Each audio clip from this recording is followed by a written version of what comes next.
Hey everyone, welcome back to the It's Mind Game podcast. My name is Jade, and today I am very excited to introduce you to Stacie, who helps women fall back in love with their bodies, food, and exercise without addiction. Stacie is a body image coach with a master's in health psychology. She's a dog mum and has her very own HA recovery journey. Welcome. Thank you. I'm really excited to be here. Yes. Now, again, Instagram unites everybody, doesn't it? And I stumbled across your does. Instagram page and loved it instantly. And then I guess through further investigation, saw that you had your own HA journey as well. Do you want to tell us a little bit about that? Yeah, absolutely. So I guess my HA journey started when I've always been very athletic growing up. I was playing a lot of sports throughout school. Nutrition and I guess body weight and everything didn't really, weren't really educated around it. It wasn't really anything that I thought about. Until I went to university. I'm from New Zealand, so I went to a university called Otago Uni, and that is very like party, very much going out, and very student town. So at the end of my first year, or in that year, I was drinking a lot, going out, stopped exercising, stopped playing hockey, and then at the end of that first year, it was the first time that I'd realized that I could actually gain weight, or actually thought about my body weight, because I went to put on a pair of shorts that I hadn't worn in 12 months, and I couldn't get them past my knees. And so that was like that's really intense. Message. Yeah. Because it's kind of sneakily come in and then the knees. Yeah. I had no idea. And then there was like, then I started to look back at photos, and throughout this whole year, I didn't think anything about me gaining weight. It wasn't really, I was just enjoying myself studying. First year away from home, I was 17, just turned 18. And it was, I didn't really think anything of it. And then suddenly I was like, oh my gosh, I've put on weight. I can't fit my clothes anymore. My summer clothes coming into summer. And that really flicked a switch inside my brain that I was like, oh my gosh, I really need to lose this weight. And it was just, I had that all or nothing mentality. I've always been a high achiever, especially when it comes to sports. And it was like, if I'm going to do this, I'm going to do this really well, and I'm going to be the best at losing weight. And so I started with a lot of cardio, eating that, the general 1,200 calorie diet, and even 1,200 calories was absolutely my maximum. I started to keep like a food journal, which was really berating myself if I went over like 900 to 1,000 calories. Was that like a MyFitnessPal kind of food journal? Oh yeah, or were you obsessive? And like I would wake up in the morning and think, what can I fit in my food today? And I would like plan out my whole day through MyFitnessPal, making sure that all the macros were right, that everything. Actually, at this point, I probably didn't even care about macros. It was just all about calories. Yeah. Those low calorie foods, those sugar-free things, all of the diet foods, I say in inverted commas, the diet foods that are supposed to be good for you because they're sugar-free, but they're just filled with so many fillers and so many chemicals. And that was like literally my diet. So I then went home for summer, and for the next few months, all I did was exercise and diet. And that then I started bodybuilding, and that carried out to about 5 years. So I lost my period. I came off the pill. I lost my period, didn't get it back for about those 5 to 6 years. And I hate saying this, but to be honest, at that point in time where my mindset was, like not having my period was kind of like a badge of honor. Because sure. I knew that I wasn't. Athletes don't get a period. Yeah, exactly. I was lean enough to not have it. And I was I didn't care about it. Yeah. And it was convenient or, inexpensive. And I was the exact same, because I lost my period, maybe when I was 18, 20, and it was gone for a good 6 years. And it could have even been longer, because I come off the pill just before I started a bodybuilding prep. And I like, that's how little I cared about having a period. Is I really can't even tell you if I had that first one after I come off the pill and then it disappeared, or if I just never had that one. And that was why, because it was like, there was that athlete mentality, there was the convenience mentality, and I think all of it, it's grown so much from a lack of information. And I wonder if you experience the same thing. It's like doctors didn't really care either. It's like, oh yeah, but look at you, you're fit. Fit people tend to get that. And it's like, I had this idea, because and now looking back, I'm like, that is so warped. But the only thing I thought a period was good for was for having babies. So I was like, 18, 19, 20, up until I was about 23, I didn't have my period. And I was like, I don't need it because I'm not looking at having children right now. So why will I need a period? Because that's all that they're good for. I didn't think about, the hormonal level, my bone health, or anything else that was going on. And towards the end of my HA journey, I did start to go to a few doctors because I kind of wanted some answers to see. I think it was actually a cry for help, looking back, wanting someone to realize that there was something wrong. But I went to about 3 to 4 doctors that said, oh, you could put on a little bit of weight, you're probably a little bit too lean, but it's not that important at your age.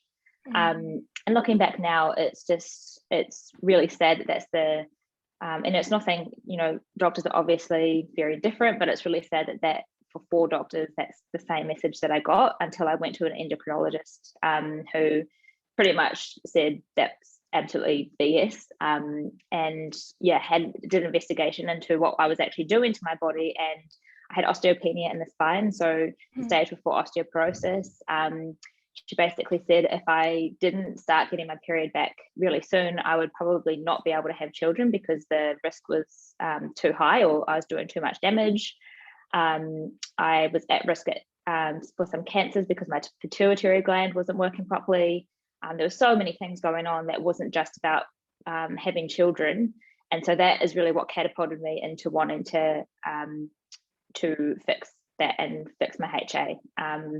And even at that point, even when she told me these things, Stacie didn't really want to change, because that meant weight gain, that meant no longer bodybuilding, that meant a huge change in lifestyle and change in what I was doing.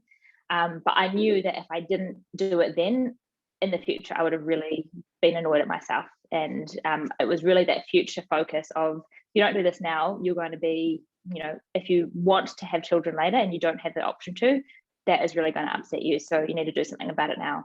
And so it was that foresight really that pushed me into my HA journey. I have a few questions around what you said. And also just how you said thinking about your future. I love to say to clients, like, what will your future self thank you for? Because it's okay to make decisions that right now your current self despises and is so uncomfortable with and doesn't like. But when you get to that future spot, you're going to be so grateful for every choice that you made that challenged your current now. When you said it was kind of a cry for help, that's something so common amongst women with HA, where they've got that level of resistance where I know something's wrong, but I can't be the one to identify it, because it just feels better if someone tells me I have to, versus than me choosing to, because by choosing to, I feel like I'm giving up on myself, even though you're actually doing polar opposite. You're actually taking more care than you probably ever have in your life. Is that what you meant by you said it was a bit of a cry for help? Like deep down, you just wanted someone to say, just sit down for 10 minutes, start to rest, eat more.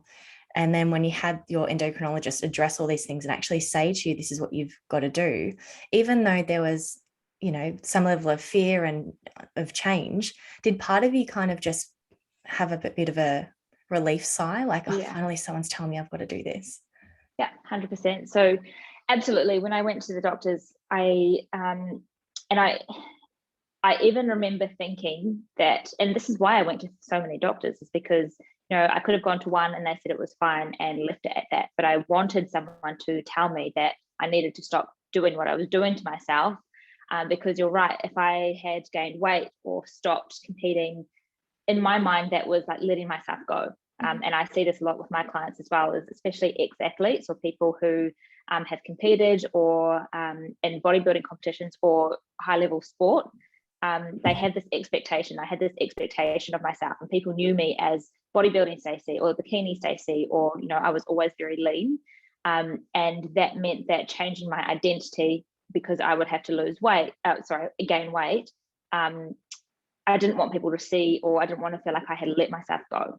But as you said, like it's not letting yourself go. It's actually doing the exact opposite. It's finding yourself again. It's really going through that huge growth period. And if a doctor had sat down and told me that then, it probably would have been caught 6 to 12 months a little bit earlier.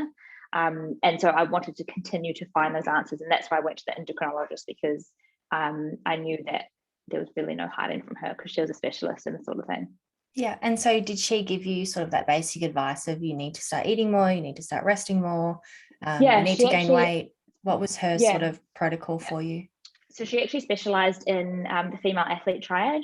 Wow. So she knew, and she'd done, Stella Milsom is quite a renowned endocrinologist in New Zealand around this sort of topic. So she saw women like me all of the time is what she did.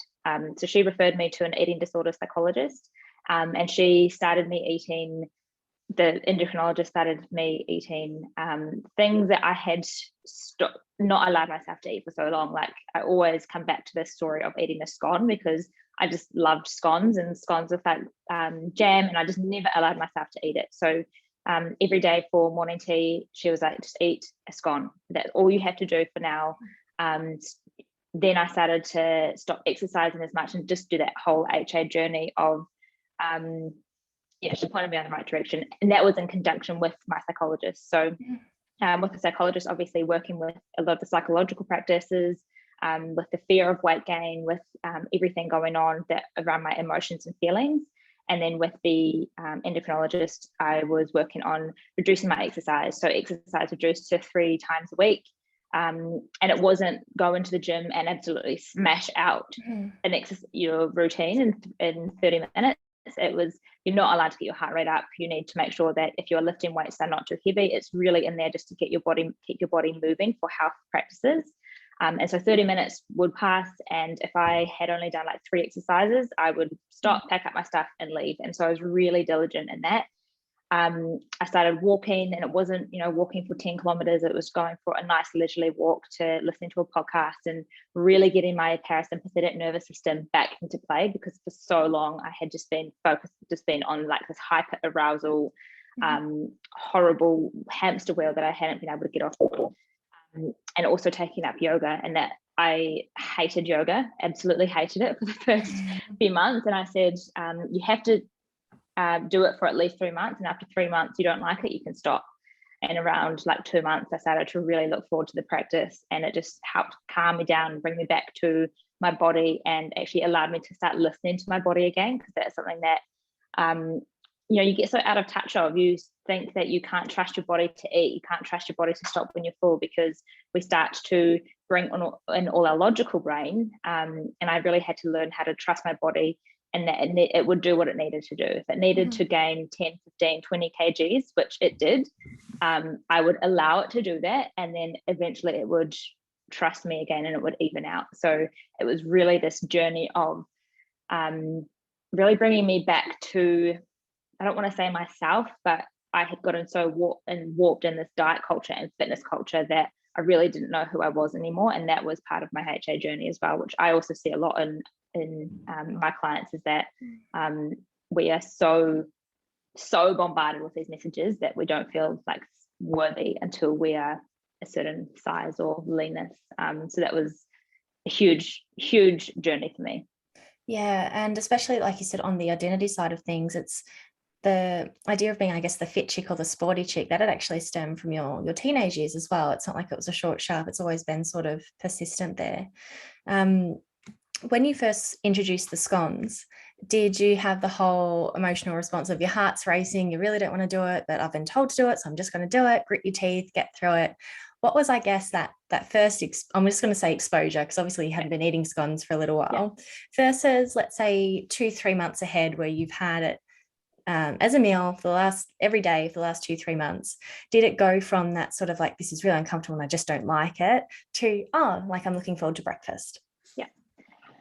I remember eating scones sometimes for the first few months and literally crying as I was eating it, because it was like all of these voices inside of my head telling me not to do it. You'll gain weight, it's bad food, you can't do this, you can't do that.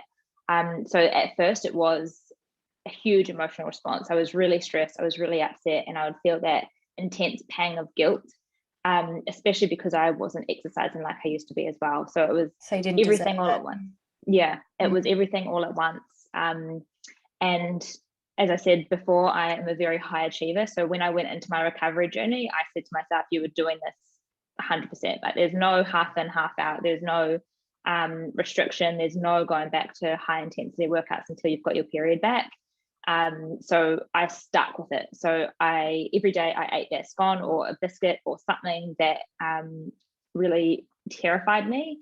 And you're right, over time, I started to learn to trust my body. And I realized that although I was gaining weight, which I needed to do, it wasn't just because of the scone. It was because my body was starting to regulate and get back to a healthy state.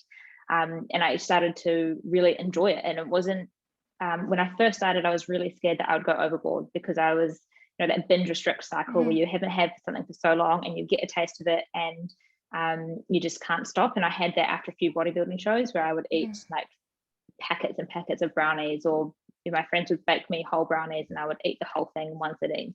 And that started to level out because my body started to realize that, it gets sugar and flour and things that it hasn't had in so long, and it's probably going to get it again tomorrow. So I'm not going to try and consume everything right now. And that was really powerful, realizing that, the whole time that I've been wanting to binge is because I've been restricting. And now that I allow myself these foods and nothing is off limits, I don't actually feel like it all of the time. So that was really powerful to it's a real epiphany. I went through the same thing, and heaps of the guests we've had on and listeners experience the same thing. It's like, the reason I don't engage in these foods is because once I start, I can't stop. And it's like, but that's exactly how you get over it. You engage in it, and then slowly but surely you start to recognize that food is always readily available for your consumption whenever you want it, whenever you choose it. And also, as that the calorie deficit over weeks, months, years starts to sort of build up as well, your natural hunger cues just start to simmer down, because it's like, I am finally being fed again. Everything's going to be okay. Do you sort of remember those first few moments when you did have a food that previously you thought you would binge on, and you recognized that you could easily just have a couple of bites and assess whether you were done or not, and the actual serving size was just a nothing? And it's quite interesting that you say that you can eat it again, because that's exactly what I started to tell myself. Like when I was eating a food, so when I was bodybuilding, it was like the typical cheat day or cheat meal where you can have whatever you want and then you get straight back on track.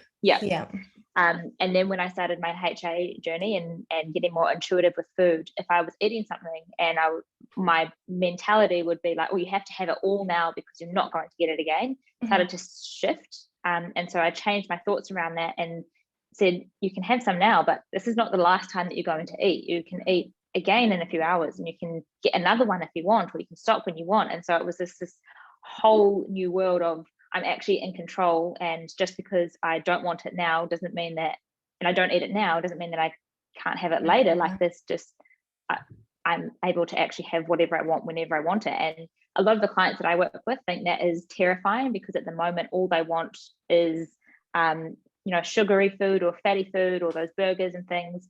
But when you actually allow yourself to have whatever you want, you don't always want that. And that's what I started to see as well, is that I actually craved vegetables and nourishing meals. It wasn't always just, the sugar and the cake sort of thing. So when I actually allowed that, it just started to level off. Yeah, it is a bit of a phase though, isn't it? It's like when you initially go, all right, I'm going to do this. I'm going to eat foods that terrify me.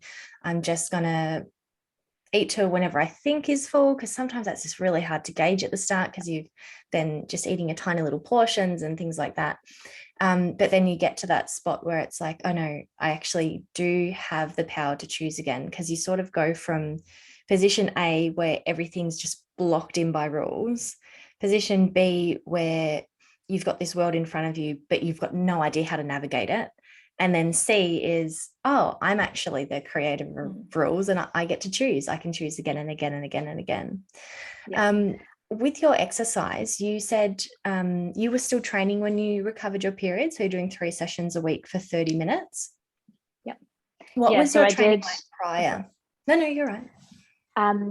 So I was doing like bodybuilding style training. So I was in the gym doing, general weights and also cardio sessions. So it was 2 sessions a day, whether that be in the gym for cardio or going for a run. And then also a weight session. So 2 sessions a day. And I had that mentality that if I wasn't hurting or if I wasn't failing in my sets, then it wasn't worth it. So I was going really, really hard in the gym.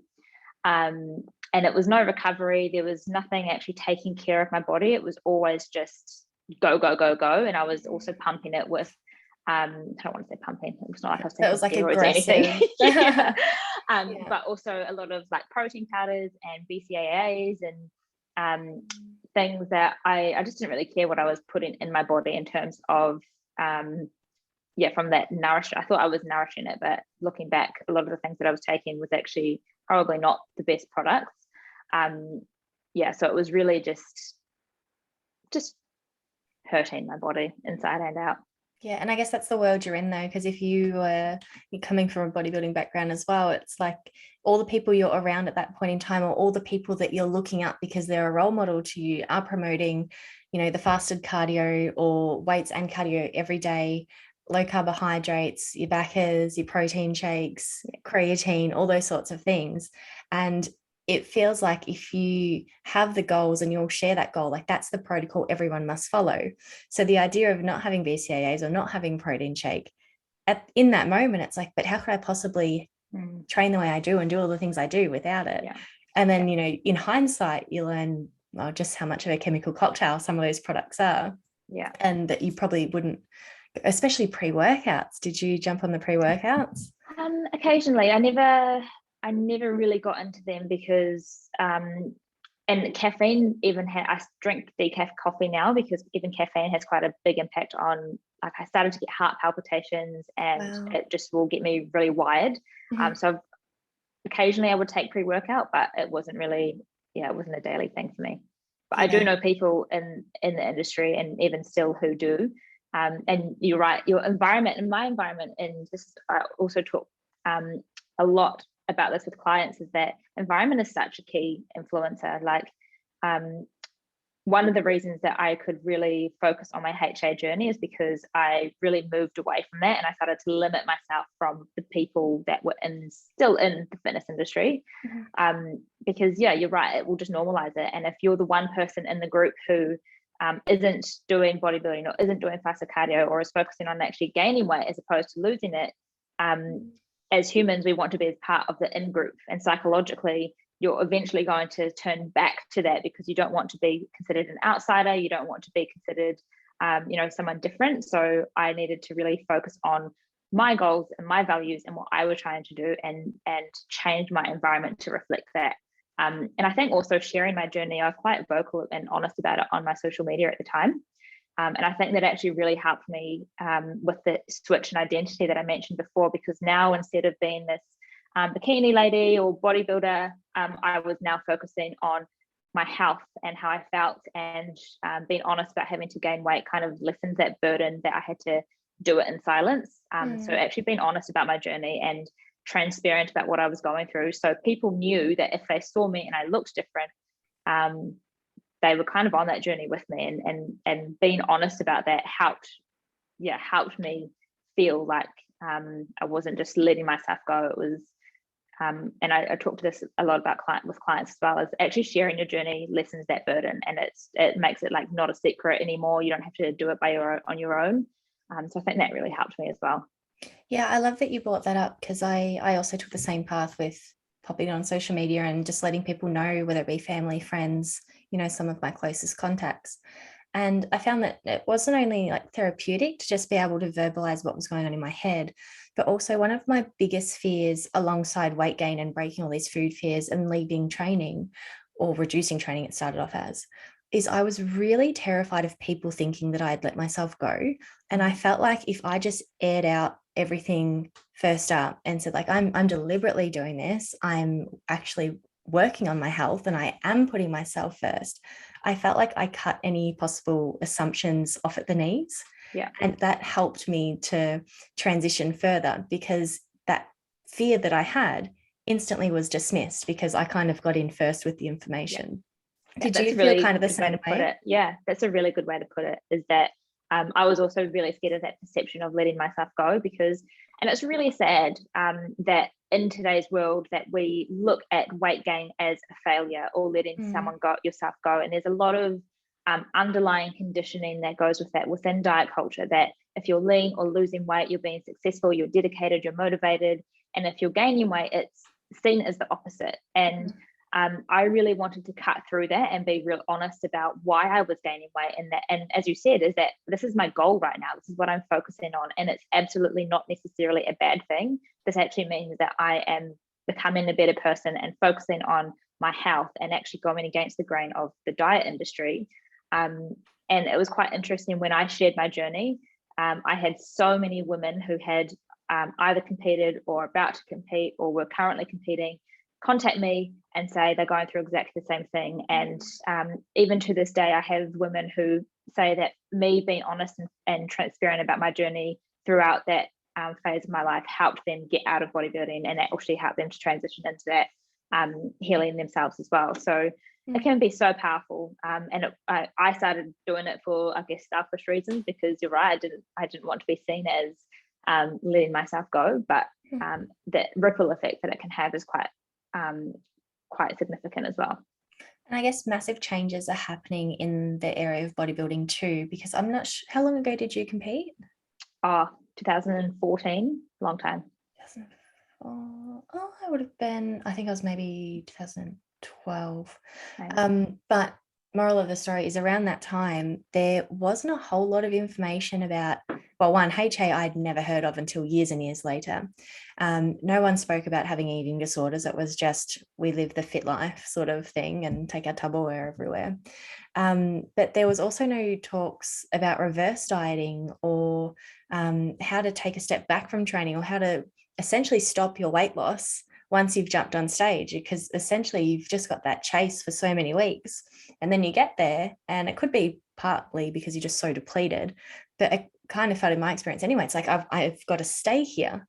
And at that point, I don't recall any incoming information as to, no, it's time to take the pedal off the metal, you've got to gain some weight, you've got to, ease off training for a little bit and just have some recovery mentally, physically, spiritually even. But now it seems to be, with people like yourself coming out and sharing all these journeys, that women are now going into comps going, okay, look, I know this could happen leading up, but I know my plan out of it is the reverse diet needs to start. Maybe I do need a body image coach on my team. Maybe I do need a psychologist or a nutritionist to help me out, because I know once I step on stage, like I'm probably really going to like it, and letting that go can be really difficult. Yeah. It's quite interesting you say that, because I was working with a nutritionist at the time, and when I decided to actually step on stage, he said to me, are you ready to screw up your mind? Like, he knew what was going to come. He did help on the nutrition front of actually coming out of that transition phase of coming out of prep. However, there was no support around that psychological need, that body image side. You can have a diet plan, but when you don't actually have a goal, like when you've competed, you have that goal of stepping on stage, and then after that you still have a diet plan to reverse diet. But what's the goal then? I didn't have a goal. So it was like, well, I could stick to my diet, but I actually don't really care. Like, why am I doing this? And you're so right that I hope I'm very removed from the bodybuilding industry now. So I hope that there is more support. I would love to, and I've actually looked at creating a specific program for women who are transitioning or after competing, to help them, whether that be leave the bodybuilding industry or, that reverse diet side, because that's the psychological processes are so much bigger than just the diet. And so, yeah, support around that is. That's a wonderful idea, especially if you did it as a group sort of workshop, because literally everyone who competed on stage that day, that's a wonderful idea. Yeah. Keep us posted on that one. No, that's genius, actually. Yeah. Because at least then everyone's literally healing in the same time. And it's like, you know what? Everyone's going to be resistant, and that's okay. Yeah. But I find that's part of the process. Yeah. No, I find, and I've been part of group programs myself, and I've run group programs, and seeing other people and hearing other people's struggles as well makes you feel like that you aren't alone in it. So I love group programs. And you also, in group coaching, someone will say that they're struggling with something, and someone else will get so much value from the answer and the coaching around that. So you feed off each other so much, and having that support is so important. Well, I guess on the group side of things, because everyone's at different stages of, I guess, awareness as well, and as to what their emotional triggers are and what things are sort of holding them back. Do you find that sometimes when you are in a group coaching environment that you might have some women present a situation that has made them feel upset, but by them sharing, someone else has gone, oh, like I got so angry one day at a cafe and I didn't understand why, like I was with my best friends. And it might be that they ate a food that they weren't quite ready to eat, or maybe they said no to something they really wanted, but they just didn't pay attention to what was actually happening. So they just felt a mood shift and had no idea why. But then someone else sharing their story actually makes them learn more about themselves. Yeah, that's absolutely what I mean when like someone sharing, you can learn so much from that, because and it also makes you realize that we have this common human experience where what you are going through, and this is where the secrecy comes, is where you are going through isn't only your own struggle. So many other people go through something similar, if not the same. And if one person in the group shares something that they're going through, or a challenge they had, or an emotional shift, or struggling eating a certain food, you're absolutely right. And that other people in that group will resonate and think, oh my gosh, that makes so much sense. And what you're talking about is really resonating with me with this situation. And then even might be other people in a group who have overcome that, who can then share from their own experience of what helped them. And so it's not just the coach and the participant, it's also all of these other women who have gone through or going through something similar, and they might have other things to share and learn from, which is really powerful too. And it's nice to know that there is a way out, because when you're in, I guess, the mud of it, it feels like you're trying so hard to escape and there's just no end in sight. And then hearing someone go, oh my goodness, no, that was exactly me, and I felt the same way, da da da da. And then you might literally observe them being so happy and so confident and just having a life that feels so easy and unshackled compared to previous life. Then that gives them hope, because it's like, okay, it is meant to be hard, but persistence will pay off and everything will be okay. I guess venturing back into your HA recovery journey, when you started making all these changes, how long had you had HA, and I guess how long did it take you to recover your period from when you started making obviously the food changes, and also had reduced your training? Mm-hmm. So I had HA from 18 to 23, so about 5 years, nearly 6 years, and getting my period back is a little bit blurry, because I think it's very similar with what you said. I came off the pill. I don't know if I got the first one. Like, there were so many things that went on, and I didn't exactly, I guess, write down the time frame, but it was around 6 to 8 months of going all in of recovery to get my period back. And I got some signs that I was getting my period back before it actually came. So I was starting to get really bloated.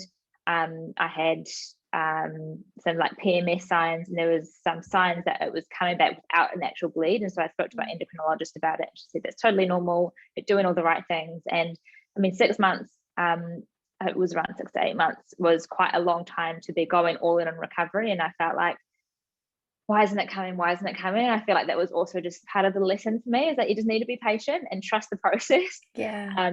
And so, yeah, after, I think it was 6 months of the really reduced exercise, and then after that, I was like, I'm feeling a lot better. So I started to move up my exercise a little bit more. It still wasn't really high intensity. It was just doing more of what my body felt like it needed. So still very intuitive. Really prioritizing rest. I was getting massages. I even got went to some like Western medicine things, getting like acupuncture and massage. Started meditation to really focus on just my parasympathetic nervous system, rest and digest, making sure that I was taking care of my body, and trying not to stress about getting my period. And then about after that 6 to 8 month mark, it came back, and then I waited, I think it was 2 to 3 periods before I then resumed proper exercise, to make sure it wasn't just one bleed and then come back and went away again. So I waited another few months, and then I slowly picked up my intensity again and started doing things that I enjoyed, and it hasn't gone since. And now it is on the dot, like 32 days. Like, I know exactly when it's coming. It's funny how like every woman who's gone through HA and gotten their period back, it's like for then on after, every period is so exciting. Yeah. And I guess at the start of it, it's actually a little bit more freaky when you first get it back, because you've got this overwhelming feeling of, am I going to get the next one? Have I done something wrong? Like, have I kept everything the same? Like, you think the emotions are going to simmer down when your period arrives, and they absolutely do for, say, that week. But then did you sort of feel a little bit of stress and anxiety around, let's say, the next 3 or 4 periods, or did it feel quite like a smooth sailing? No, you're right. So it wasn't, it was consistent, but it wasn't exact, like 30 days every single month when I first got it back. It would span out to 6 weeks or then back to 4 weeks. So it would still come, but it wasn't exactly 32 days on the dot. So it was still not as consistent as it is now. And then slowly over time, it started to even out. I started using a period tracker in the last few years, so I can actually predict when it's coming.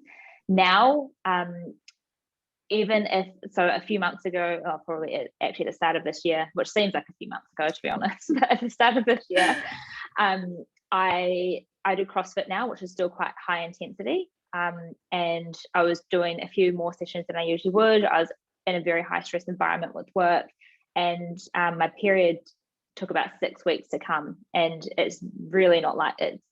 I was actually worried I was pregnant. I wasn't. That is really not like me. So I started to look at what I was doing and why I was so stressed, and really pulled back on my training, and thought that was a sign for my body to tell me to slow down. So now I'm very in tune with it. If it is late, or if it's around that 6 week mark, I'm probably too stressed and there's something that needs to change. So I'm really scared that I'm going to lose it again, which I'm absolutely nowhere near the level of leanness that I used to be, which is great because I'm very healthy now. So losing it probably isn't a stress like it used to be, but my body definitely tells me when I need to tell it slow down. Can I ask, did you start the CrossFit around about the time work got really stressful and that period was like, it was a 6 week length, or had you been doing CrossFit for a little while and then all the emotional stress got put on top and that's when you had the prolonged cycle? Yeah, so I've been doing CrossFit for about 4 or 5 years now. So I was already doing CrossFit for quite a while. And it was just added emotional stress, but I was also training more. So I was doing, I was coming into a CrossFit competition. So I was doing extra weightlifting sessions and CrossFit, and I didn't pull back. So I was probably overtraining as well. Okay, no, because as you probably experienced too with your clients, is that there is this fear of, I need to go all in and reduce my training, or maybe stop training completely, and I can never go back to high intensity ever again. And I guess part of it, we can be a little bit dramatic at the start of HA recovery and when dealing with an eating disorder, because everything does feel like the world is ending. It's like everything's imploding. But given that you have gone back to pretty high intense training, because that's what CrossFit is, could you give us a bit of an idea on how many days a week you're training? And obviously every woman is different. Like, your capacity will be very different to other women's capacity. But just for our listeners who are joining in going, oh my gosh, I can never go back to CrossFit or my HIIT boot camps, this might be some encouraging words. I love that. Yeah, because you're absolutely right. You're starting, you're like, oh my gosh, I'm never going to be able to exercise again. And you are very dramatic. I was very dramatic. So was I. So I do CrossFit, I think I do about 5 sessions a week. And I do at least 1 yoga session a week as well. And I will preface to say that I have a very large lung capacity. So I can cope with quite high intensity, and I love high intensity training. Like, get me in a time cap or a time limit with a barbell, and I love it. Yeah. Anyone watching the YouTube, you'll see Stacie's smile right now. Face lights up. So yeah, about 5 sessions a week. But that also is subject to change. So if my body is really sore, I will maybe go and do a easier weightlifting session, or do a yoga session, or go for a walk, or not exercise at all. So it is really much listening to my body, and if I need a rest, I will definitely rest. And I guess that brings up another good point. So I did CrossFit probably actually before I embarked on the whole HA recovery journey, and incredibly addictive, like wonderful form of training, and jumped on the bandwagon of all the Olympic lifting and WODs and all that kind of deal. But I wonder, because the CrossFit gym I was at, the WODs would obviously vary from time to time. So you might have something that went for 15 minutes 50 minutes flat out, or you might have something that was literally 3 or 4 minutes, and the time frames sort of go up and down. And if you put that in comparison to, say, a HIIT boot campy kind of session, they tend to always be a set 45 minutes, 50 minutes, 60 minutes. And that actually creates quite a difference if someone was to be listening to your journey right now and going, oh, you know, Stacie's training 5 days a week of CrossFit, I should be able to go do boot camp for 5 days. Because CrossFit is quite varied with the structures and workouts. I just wanted to clarify, is that sort of what your CrossFit box is like? The actual intensity and durations of workouts do vary from day to day? Yes, I could not. My central nervous system would have a meltdown if I did 5 days a week of 45-minute workouts with CrossFit, because that is very high intensity. I used to do, before I started CrossFit, I did F45, and even that for 45 minutes of just go was really tough. With my CrossFit, we also do a lot. So before every workout, there's like a weightlifting component. So it could be working off your percentage of a 1 rep max. You're also building that strength foundation as well before you do a workout. And the workouts generally aren't too long. There's a 1 day on Sundays that's an endurance workout, which is usually longer. But I don't often go to those. Sunday's my yoga day. And yeah, so the workouts are generally not too long. I mean, 15 to 20 minutes is probably maximum of actually that high intensity workout. And it's generally around a 10-minute workout at the end. Yeah. And then if you do look at sort of the general, if you're healing your hormones, it is keeping workouts to under 30 minutes. So then if you apply that to what you just said, your workouts are 15 to 20 minutes, even though you've got that strength component at the start, it is very different from a set, as you said, like 45-minute F45 or some of those other sort of franchise workout kind of things. I guess linking into some of the clients that you work with when it comes to training, dieting, and making all these kind of changes, what do you find tends to be the biggest barrier that pops up when they're embarking on a HA recovery journey? Yep. A lot of it is around what they think they should be doing. And that fear of, if I stop working out at this intensity, or if I stop doing, going for hour-long runs or whatever it is they're doing, that they're going to suddenly gain 20 kgs. And so a lot of the work that I do is actually being able to listen to and trust your body again. So bringing it back, that intuition again, because our bodies are so smart, and we have, a lot of the time, we've lost the ability to actually listen to them. So it's being able to ask yourself, what does my body need today? What does my mental, spiritual, physical health need today? And sometimes that might be doing a CrossFit workout. Sometimes it might be going for a run. Sometimes it might be doing absolutely nothing and lying on the couch. So it's being able to listen to that, do that, and then not feel guilt if that means you're not being as active as you once would have liked. So it's getting rid of that, I guess, that inner critic and that fear of those should words. I've banned should or shouldn't from my coaching course, and like to replace that with could. So what could I do? What could I do to make myself feel better in this moment? And being able to listen to that is really important. Yeah, and it's amazing the shift of language can change everything.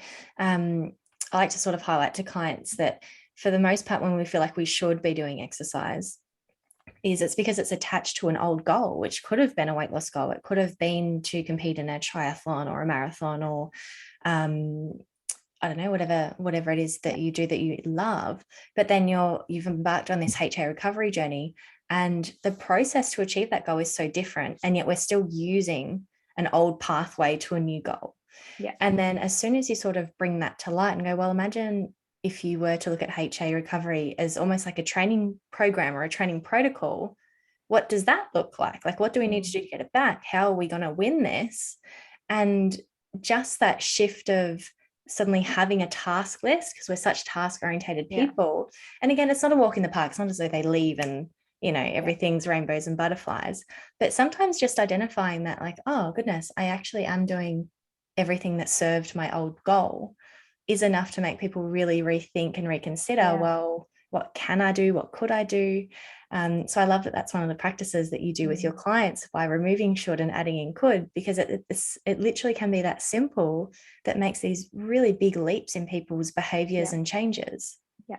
quite interesting that you say that, because you're absolutely right. And this is, I probably do it in a little bit of a different way, is that before I do coaching with any client, I have like a visualization exercise of their goal and what it looks like. So really, and then throughout the sessions, we can keep them facing that true north of, what are you actually trying to achieve here? And sometimes it is that shift in identity of, I'm no longer the competitive athlete. I'm no longer trying to lose weight or be the strongest or leanest person. Now I'm actually trying to do something else. And it's been able to shift that their identity, because your habits then follow your identity. If you've got an identity of a athlete or a bodybuilder or a runner, your habits are going to follow suit. So you're going to want to run, you're going to want to lift, you're going to want to do all of the things that are in line with the identity. But if you've got a new identity of, I want to focus on getting my period back and I want to focus on resting, then the habits need to follow that identity. And so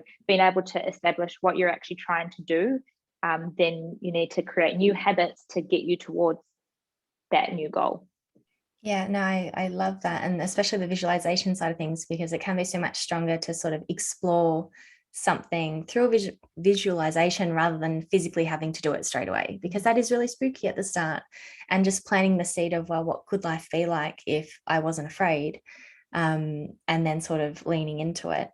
Now, HA recovery, obviously weight gain is inevitable. For some women, it's barely any weight. For other women, it's a fair amount. What are some of your, I guess, top tips or practices for women that are starting to gain weight? They feel really uncomfortable and they're on the edge of, I guess, turning back because I'm just not sure if the weight gain's worth it. This is one of the reasons why I do this goal setting and visualization exercise, is to continuously remind yourself of your why. And this is something that I had to do so much through my journey. That uncomfortable feeling of you don't fit your clothes anymore, things are getting a little bit tighter, you're on that weight gain journey, but remembering why you're doing it can really bring you back down to, I don't want to say back down to earth, but really bring you back down to the why you're doing it. And if your why is important, and your why is, which it is, because you're on this journey for a reason, that can really keep you on track. There's also, I do a lot of work around conditioning and unconscious beliefs and rewriting those. So actually understanding why you feel like you need to look a certain way to be worthy, and then developing also self-worth and self-confidence exercises throughout this weight gain journey. So you're actually feeling a lot more, your worth isn't tied to your weight. So I did a lot of work around like mirror work and affirmations, which I have a very love-hate relationship with affirmations, because I don't think that they're the be-all and end-all, but they can really help recondition yourself and in the moment make you feel a lot better about yourself. So with my clients, I make sure that the affirmations are identity focused rather than looking in the mirror and saying, I love my legs, I love my body. If that isn't true, you're going to get that feedback and you're going to feel like that's really fraudulent. Yeah, I love that you brought that up, because it's, affirmations get really glorified and like they're the answer. You just need to say them every day and suddenly you'll believe it. And it's like, no, I wish they did work that well. But they don't. And for me, and I'd love to hear the kind of things you said to yourself, but for me, my ended up being very function focused. Like I'm grateful for my legs that I can roam around. I'm grateful for my eyes so I can see. I wasn't in a capacity where I could give myself a compliment, because I wasn't happy with myself. And obviously that absolutely come in the future. But if I was to look at myself in the mirror and go, oh, I love every inch of me, I would have made myself feel sick, because I didn't feel it. And but breaking things down into function, I could start to go, no, but I actually am really grateful I've got my legs. I am really grateful I can give someone a hug with my arms. I'm really grateful I can smell.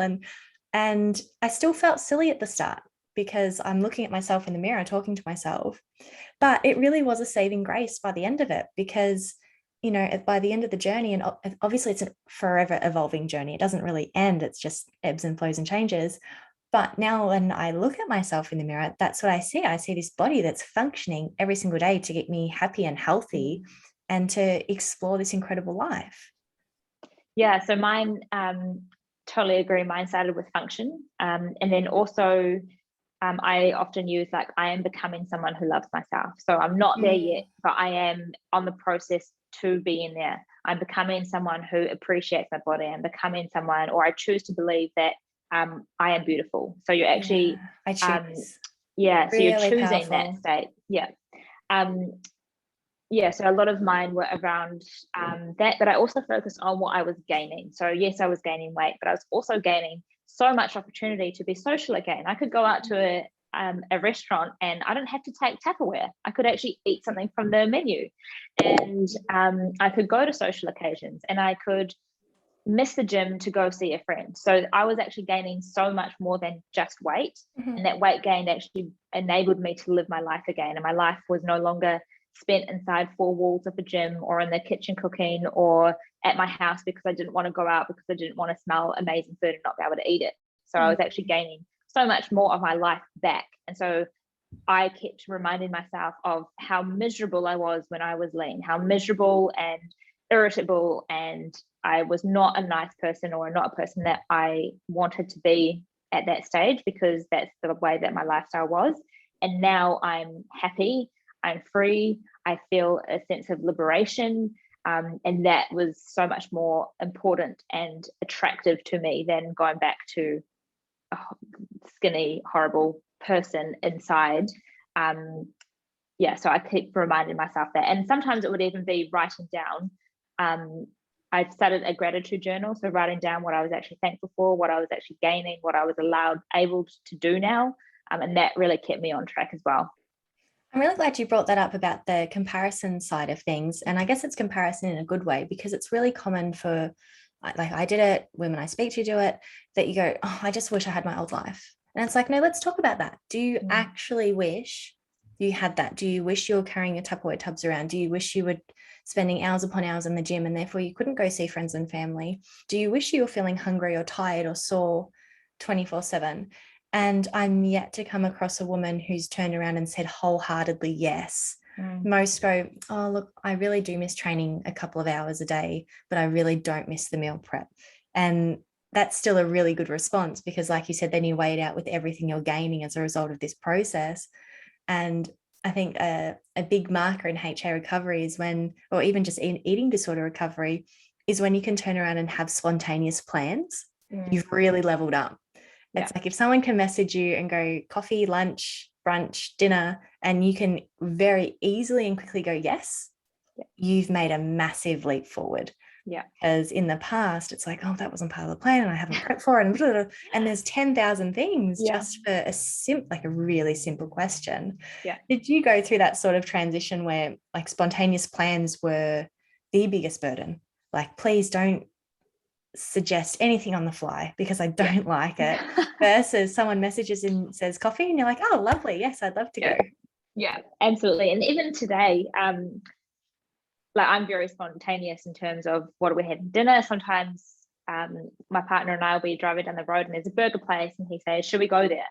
And the fact that I can say yes and I can go have a burger for lunch that wasn't planned, I'm sitting there, I'm like, oh my gosh, I would not have been able to do this 6-7 years ago. Like I'm in just such a different place. And I mean, that is, for most people, seems so silly that a spontaneous meal out is like a huge deal, but it is. And I think that was something that I really took for granted, but I didn't realize how rigid and stuck in my routine I was until I was actually able to say yes. And I guess the initial response, even when I was on my recovery journey, was like, oh no. And so it was actually having to make a conscious effort to say yes to things, to start getting that into my repertoire and to start to practice spontaneity.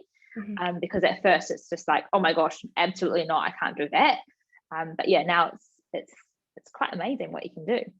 And did you find, I guess, the first couple of yeses, even though you were with friends or family, you were very in your head? Because it's like, but I could be at the gym or I could be planning, or why am I eating this meal when I've got my own food in my fridge? And all the self-talk is just crazy, that you're physically present, but mentally everywhere else. And then say the burgers that you had yesterday, it's like, oh no, I'm going to have this delicious burger and I'm really happy to be here with the person that I'm with. And this conversation's great. I can see things, I can hear things, I can smell things, and you're really just enjoying the moment. Now it's definitely, like it's not even a second thought. There's never that guilt that follows. When I first started, definitely it wasn't, I wouldn't say it was like all consuming. It was I had to really make a conscious effort to not look at the menu before I went out, or not try change, like actually just order a meal and have it for what it is, instead of getting the sauce on the side, or can I swap this for a salad, or can I do this and that. So that was a really big mental challenge, to actually have something as it is, and not know what I was getting myself into when I went to a restaurant. But once I was there, I really made a big effort to be present, because that was something that I started to miss out on when I had HA, was those racing thoughts and that guilt, and actually taking me away from being with people that I cared about, because I was so in my head that I was physically there, but mentally I wasn't. So when I started that journey, it was something that I really focused on.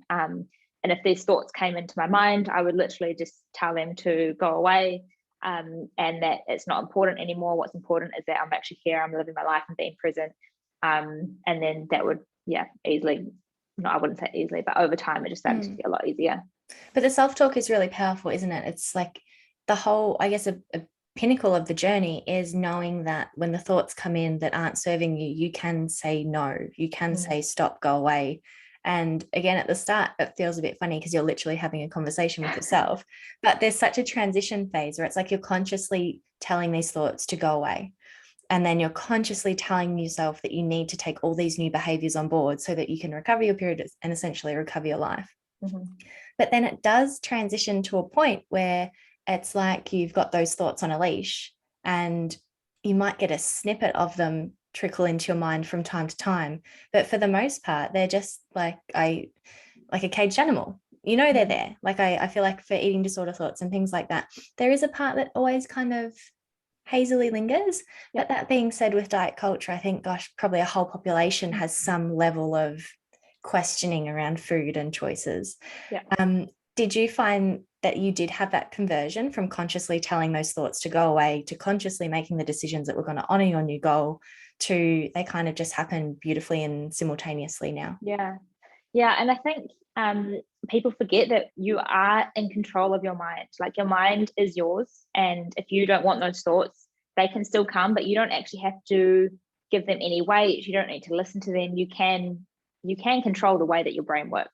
And this is a lot of the work that I do with my clients, is actually being able to change the way that their brain works, because a lot of it is rooted in neurology.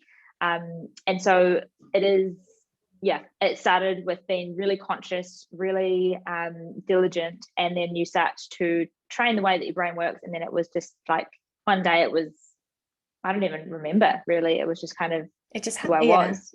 And you're right, sometimes the thoughts do still come, like they do sometimes linger. Sometimes if I'm coming up to my period now, I know that my body image is worse and I'll feel bloated and I won't exactly love what I'm seeing in the mirror. And sometimes there are those thoughts of, oh, maybe you could just start restriction again and lose some weight. It's like a default setting. Yeah, they are definitely sometimes still there. The only difference is that I don't play into that anymore. I catch that and I am aware of the thought being there, but I'm never at a position where I'm actually behaviorally going to do that. That thought may last a few seconds, sometimes it might last a few days, but I'm still eating. I still don't over exercise because I've chosen not to do that, and I know how terrible it was when I did. So it's just being able to identify the thought and not feeling like you actually have to follow it, that they still do come, but they don't have to have any impact on you. Yeah, and as you said too, like the awareness of, I guess, trends in your body image. Like you said, close to your period, you tend to not feel so great about yourself. And knowing that's a bit of a superpower too, because you can go, and every time it's a week before your period, you're feeling, not the best. You can go, oh, you know what? I know this is what happens for the week. Yeah. I know it's going to pass. Like, just literally just keep doing what you're normally doing. Everything's going to be okay. Yeah. And, not everything needs this intense fix. Sometimes it is just knowing, I feel like this for a couple of days, it'll pass. Sometimes that is like the balance of life, because sometimes we can get caught up in that too. It's like, no, I must love myself intensely every single day. And it's like, no. Yeah. You don't have to, absolutely. And sometimes it is just about acceptance. Sometimes it is about, looking in the mirror and being like, okay, well, this is my body. I might not love it today, but that doesn't mean I have to be mean to it. That doesn't mean that I have to berate it. That doesn't mean I have to restrict my food. I just don't like it too much today, and therefore I'm not going to stand in the mirror and tear it apart because it's going to make me feel worse. So sometimes it is about body acceptance, and this is something that I work a lot with my clients with as well. Is it doesn't have to be, the goal doesn't have to be absolute love of your body. Like if you're starting from a place of really not liking what you look like, really being at a really poor place with your food, the goal doesn't have to be straight away to self-love. It could be to acceptance and then respect, and then there's little tiny steps that get you there, because that is a lot more fathomable and a lot more easier to achieve than absolutely hate myself to I need to then love every single inch and dimple and line on my body, because sometimes that's just not feasible. So yeah, breaking it down into smaller parts, and as you said, you don't have to love yourself every single day, but you can still have respect and acceptance of yourself. Yeah, I liked how you said the respect side of things, and also just because you're not having the greatest day doesn't mean you need to go and berate yourself. Because if you think, like, at its core, you have a relationship with your body, and if you were to apply that to, say, a friendship with a loved one or your best friend or even your pet, there is going to be days where they give you the irrits, and maybe you don't like being in their company as often as you normally do, but you don't go break up with them, and you don't go and punch them in the face or do anything crazy. Just go, oh wow, this has been a weird catch up today, it'll be fine next time. And sometimes our relationships with our bodies is just that. It's like, okay, it's not the best day, but the next one will probably be great. I love it how I've never thought of it like that. Absolutely, you don't have to love everyone in your life every single day at all moments. You can still like them. Sorry, sometimes you can love them but not like them. And I guess the same as with your body. I love speaking to some other people who do like mindset side of things rather than say specifically nutrition or specifically psychology and whatnot, because it's so interesting, the different pathways and the links that can be created from our thoughts and behaviors. So I've absolutely enjoyed this conversation so much, and I'm so grateful for you to coming on. Now, if anyone's listening to you chatting going, oh my goodness, I want to work with Stacie, I want to learn more about her, where can our listeners find you? So I'm only on Instagram. My handle is Heartspace with Stacie, and so they can my email's there as well, so either email me or get me in touch with me on Instagram. Awesome. So I'll pop those links in the show notes anyway. And if anyone wants to reach out, by all means, reach out to Stacie, and we will see you in the next episode, guys. Thanks so much for listening in or watching today's episode. I hope you absolutely loved it. If you would like to support the channel, please like, subscribe, or simply just share, get the word out. We are getting more and more listeners every single episode, which really, really excites me. And I'm just so grateful for you guys for tuning in each week, and the DMs and the emails and things like that. It's really, really awesome to be part of your journey. So for now, thank you, and we will see you next week.